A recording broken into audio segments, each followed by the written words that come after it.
ഞങ്ങളുടെ മറ്റൊരു വീഡിയോയിലേക്ക് സ്വാഗതം. ഇന്ന് നമ്മൾ ഉണ്ടാക്കാൻ പോകുന്നത് ഒരു കടച്ചക്ക തോരനാണ്. നമ്മുടെ നാട്ടിൻപുറങ്ങളിൽ സുലഭമായി കിട്ടുന്ന ഒന്നാണ് കടച്ചക്ക. നിങ്ങളുടെ വീട്ടിലുണ്ടോ ഗൈസ്? നമ്മളിന്ന് കടച്ചക്ക ആദ്യം തന്നെ വൃത്തിയായിട്ട് ഇതിൻ്റെ തൊലിയൊക്കെ കളയാൻ പോവാണ്. ആദ്യം തന്നെ തൊലിയൊക്കെ കളഞ്ഞ് അതിനുശേഷം ഞാൻ ഇത്തിരി വെളിച്ചെണ്ണ നമ്മുടെ കൈമ തൊട്ട് തേക്കുന്നുണ്ട്. അതിനുശേഷം നമ്മൾ ചെറിയ ചെറിയ കഷ്ണങ്ങളാക്കി ഒരു മൺചട്ടിയിലേക്ക് ഇടാണ്.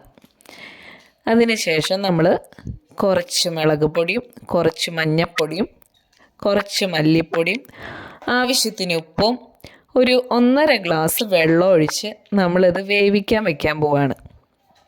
ഉപ്പൊക്കെ കടച്ചക്കയുടെ അളവനുസരിച്ചിട്ട് വേണം നമ്മൾ ഇടാൻ. കാരണം നമ്മൾ ആദ്യമേ ഇട്ടാലാണ് കടച്ചക്കയുടെ കഷ്ണങ്ങളിലൊക്കെ അത് പിടിക്കുകയുള്ളൂ. അല്ലെങ്കിൽ അതിന് ശേഷം ഇട്ട് കഴിഞ്ഞിട്ടുണ്ടെങ്കിൽ ഒരു പക്ഷേ ഉപ്പ് അവിടെ ഇവിടെയായിട്ട് കട്ട പിടിക്കാൻ ചാൻസ് ഉണ്ട്. അപ്പോൾ അതൊക്കെ നോക്കി വളരെ വൃത്തിയായിട്ട് ഇതിടുക, ഒന്ന് മിക്സ് ചെയ്യുക.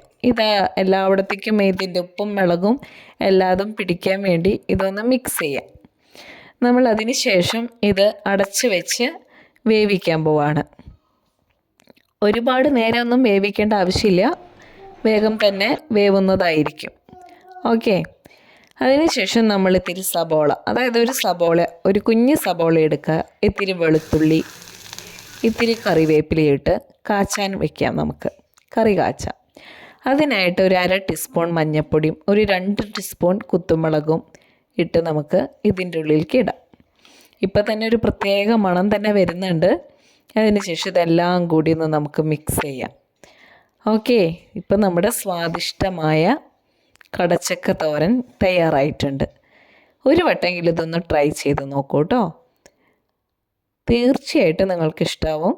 Okay, tata, bye by.